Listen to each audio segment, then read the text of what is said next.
Hoje vamos debater os dados sobre o Rio, dentre eles a transparência em gestão.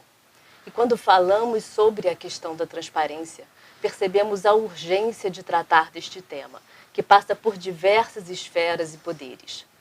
Qual a relevância de lançar o estudo nesse momento, Rudiger, antes das eleições?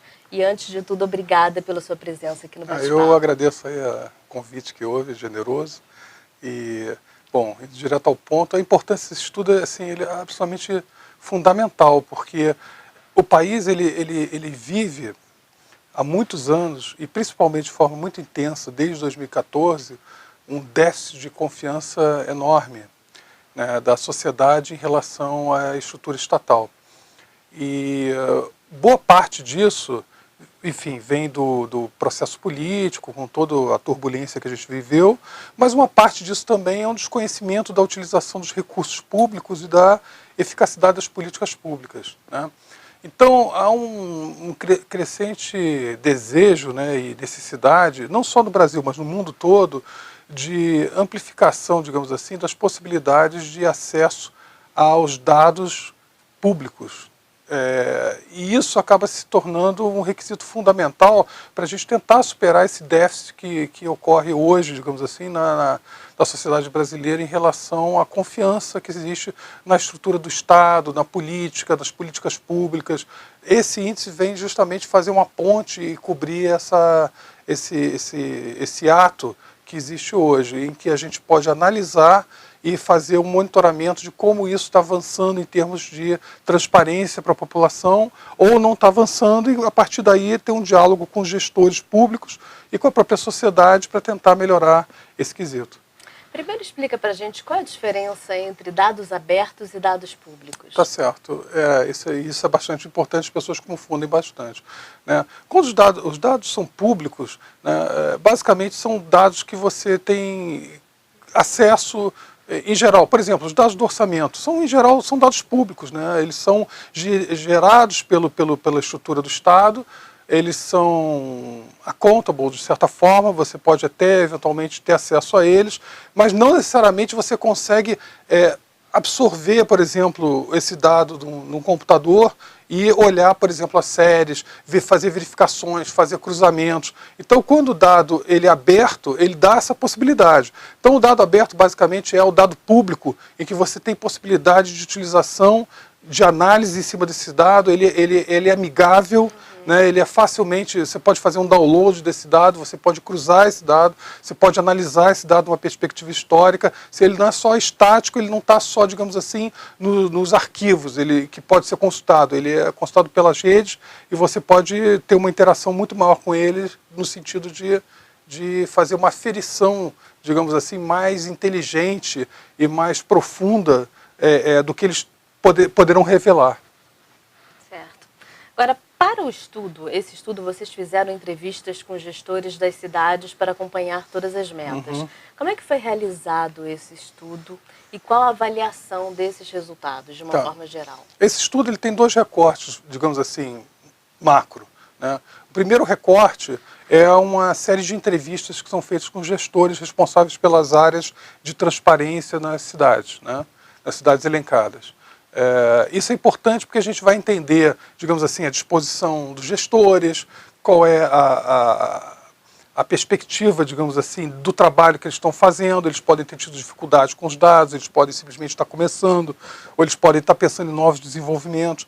E a terceira coisa fundamental nessas entrevistas é gerar uma proximidade da compreensão dos problemas que eles podem estar tendo, que às vezes não são de uma gestão, mas são históricos, né? A segunda parte do trabalho é se debruçar sobre esses dados. Então a gente verifica se eles de fato são abertos ou não, se eles de fato são mais granulares ou não, né? Uma forma, digamos assim, de você ter dificuldade de ter acesso a um dado é ele não ser aberto o suficiente, não ser granular, ser muito genérico, né? Ou você tem uma massa de dados enorme em que você não tem condição de fazer uma síntese dela e poder olhar de forma comparada, que é uma questão fundamental na análise de política pública, é fazer análises comparadas, por exemplo. Então, esse trabalho ele se debruça nesses dois momentos, assim, que eu diria que são os mais decisivos, mas tem um terceiro também, que é quando eles são apresentados para a sociedade, né, e no qual nós chamamos para debate junto com a sociedade, em pequenos fóruns que nós organizamos. Então teve no Rio, teve em São Paulo, em Brasília, e que chamamos pessoas de órgãos de controle também, que é fundamental, inclusive de outras esferas, não só dos municípios, mas também trazemos do Estado e do governo federal, então pessoas da CGU, etc. A gente traz para fazer uma discussão mais ampla e, a partir disso daí, qual é a perspectiva de ampliação disso, não só para mais cidades, mas também para a qualidade do dado. Tem essa perspectiva de ampliação para mais cidades? Ah, sem dúvida, Ana. A gente tem um projeto ambicioso de, aos poucos, ir ampliando essa nossa perspectiva. De fato, se você olhar a rigor, os dados, alguns dados que são num recorte municipal, eles são oriundos, na verdade, da esfera estadual ou federal e que são, digamos assim, segmentados e traduzidos para a realidade de uma determinada cidade. Então, a composição geral desses dados de transparência, muitas vezes tem dados que, na verdade, não são produzidos pelo município, mas fazem referência ao município, mas vêm de outras esferas. Então, na verdade, a gente não só quer ampliar, digamos, de forma horizontal, mas quer ampliar de forma vertical também, fazendo um diálogo maior com a esfera estadual e federal. Agora, esses dados visam uma melhoria nas inovações sociais e na gestão pública. Como é que o cidadão comum pode usufruir desses dados? Pois é, eu acho que aí é que digamos assim, é o que é mais interessante, mas ao mesmo tempo é o mais confuso e problemático. Porque, para ele poder usufruir desses dados, ele tem que ter o dado aberto, como eu já falei, que são dados que ele pode utilizar e ter granularidade, então isso é uma coisa importante. A segunda coisa é que seja bastante amigável a forma como se acessa isso, né? Então tem que ter uma certa capacidade de compreensão de como o cidadão médio consegue entender um dado. Não adianta a gente colocar dados, por exemplo, uma cidade colocar dados só para pessoas com mestrado ou doutorado na Fundação Getúlio Vargas para entender os dados. Tem que ser o cidadão médio, o cidadão comum, o cidadão mediano tem que ter capacidade de poder usar isso daí. Então isso daí já é uma particularidade.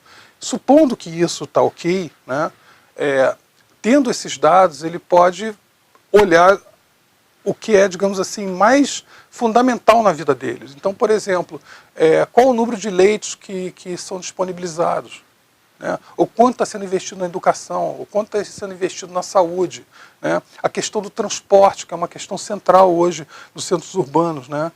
Como é que ela está sendo gerida, né? Qual o investimento que está vindo em transportes, qual o custo médio, por exemplo, dos transportes e a política que aquele município tem para a área de transporte. Então, num conjunto como um todo, isso daí vai dar uma capacidade para o cidadão entender o que ele pode exigir, mas também entender o que ele pode propor para melhorar. Porque, às vezes, o próprio município não tem, naquele momento, uma condição de fazer uma gestão ainda melhor daquilo, mas essa interlocução mais qualificada com a sociedade, que passa a ter essa informação, melhora muito o debate público de onde se colocar o dinheiro e como se gerir o dinheiro. É uma possibilidade de maior participação da sociedade. Ah, sim, sim, porque qualifica a discussão. Porque uma coisa é dizer assim, eu acho que teria que ter mais dinheiro para a educação, né? Eu acho que isso é mais ou menos, todo mundo pensa Fica isso. no achismo, né? Mas o ponto é o seguinte, será que já não tem o suficiente na educação? Será que talvez o que tenha que ter é mais qualidade?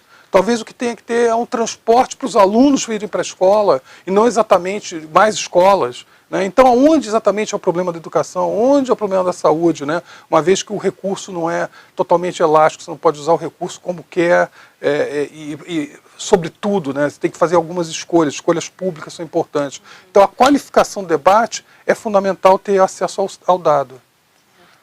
Agora, dentre esses dados coletados, os principais problemas do Rio são a qualidade do ar, o registro de empregos e o transporte público. Qual é o diagnóstico do Rio diante desse cenário, na sua opinião? Em primeiro lugar, a gente tem o Rio de Janeiro avançou muito pouco do ano passado para esse ano em termos de transparência dos dados. Assim, isso foi até um ponto que foi observado nas reuniões que nós tivemos e nós conversamos com os gestores sobre isso, que isso é uma coisa que deveria realmente ter um aprimoramento. A gente achou que foi muito tímido o avanço que houve, deveria ter sido muito mais significativo, né?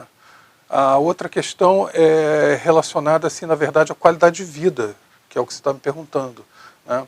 Eu acho que de posse desses dados, assim, que mostram esses problemas, qualidade do ar, transporte, etc., isso deveria ensejar uma agenda, né? Então, a nossa expectativa é que isso gere não só uma discussão, mas gere uma agenda positiva, ou seja, a partir dessa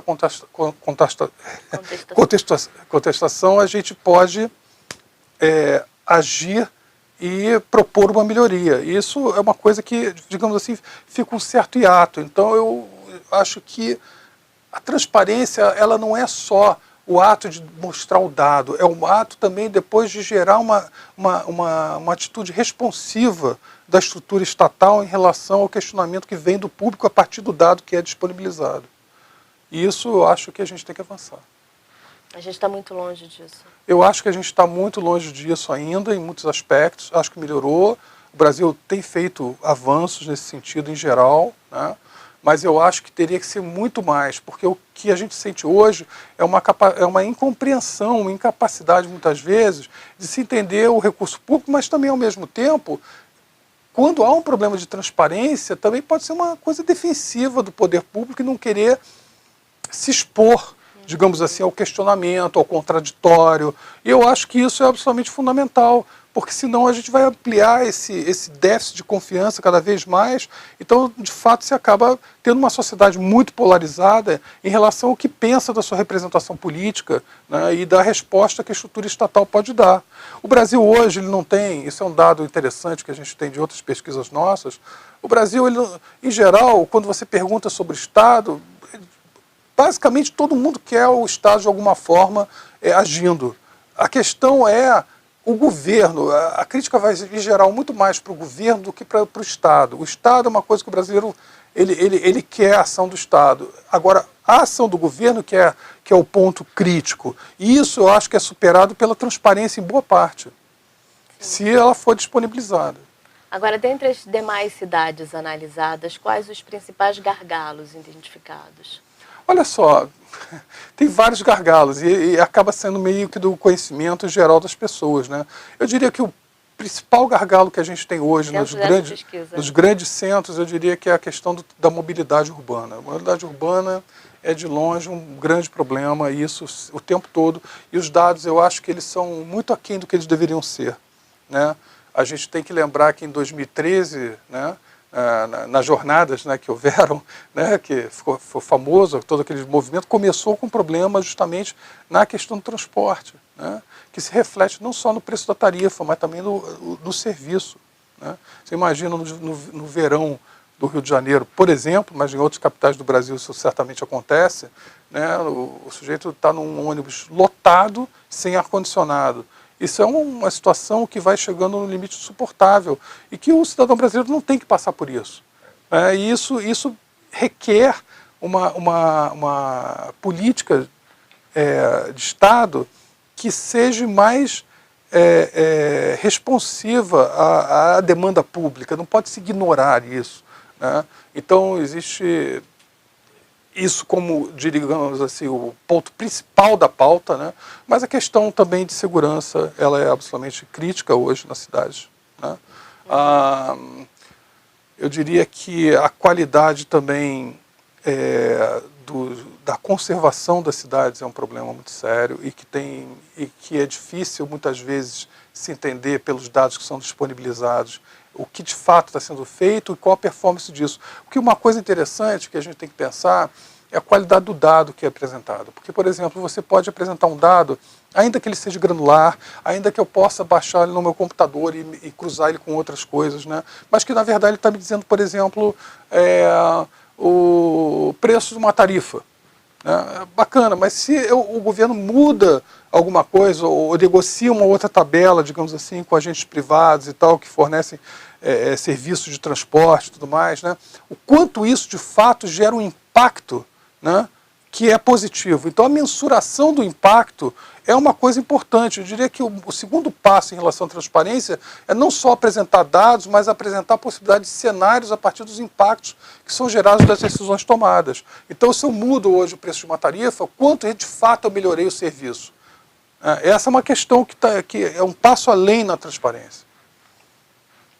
Bom, a gente está começando a receber perguntas. A gente está conversando hoje com Marco Aurélio Rudiger, que é diretor da FGV-DAP. Envie também a sua pergunta para cá, faz o programa com a gente já acabou de receber uma pergunta.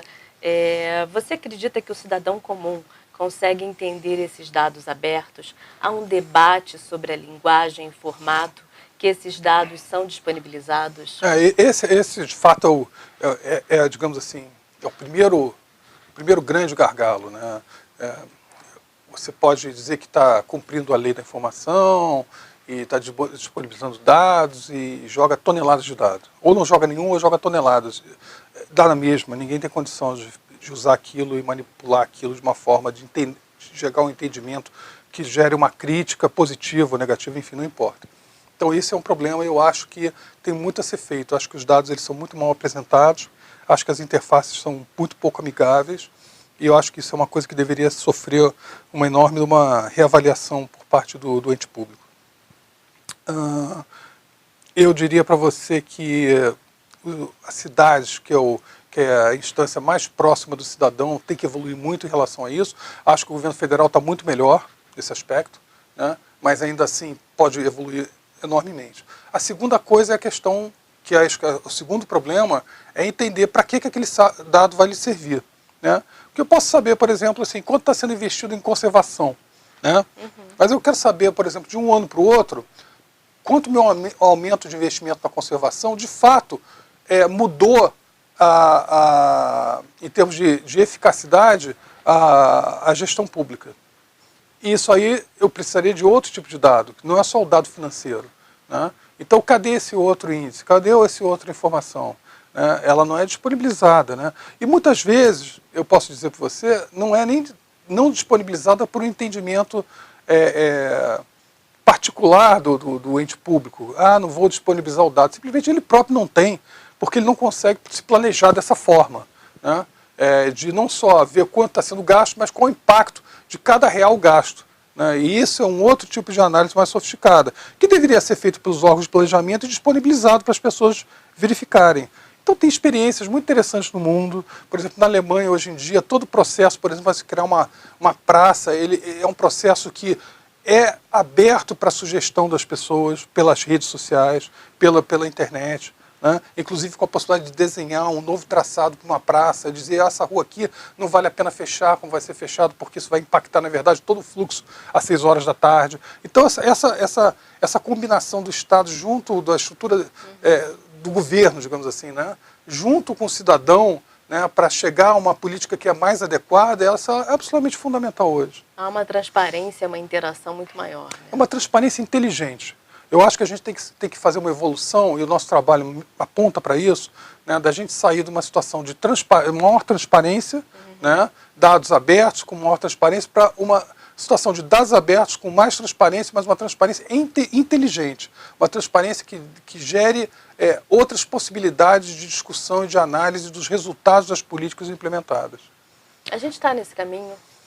Eu acho que sim, mas acho que em geral os administradores públicos têm muito receio de se exporem, tá? E isso complica um pouco, digamos assim, o avanço dessa vocação, digamos assim, natural de ampliar a transparência, entendeu? Mas eu acho que aos poucos isso está avançando. Na velocidade que eu considero ideal, não. Na velocidade, em alguma velocidade, sim, entendeu? Mas eu acho que não dá para pensar o país a partir, por exemplo, de 2019, depois que a gente vai ter eleições agora em 2018, não é isso? Em que toda a estrutura pública não se mova numa forma de ter mais interlocução com a sociedade e ter mais transparência. Eu acho que isso é inescapável, porque é uma condição, digamos assim, fundamental e primordial que reside ali no déficit geral de confiança que se tem nos atores públicos, né? Então, qualquer governo que assuma a nível federal, estadual, vai ter que lidar com isso. E eu acho que os municípios vão ter que construir isso, porque eles vão estar exatamente no meio das suas gestões, né, e ainda tem 2 anos para construir isso e se aproximar do cidadão. Então eu acho que o movimento agora entre 18 e 19 é muito na direção de fortalecimento da transparência. Quem não fizer isso vai ficar para trás.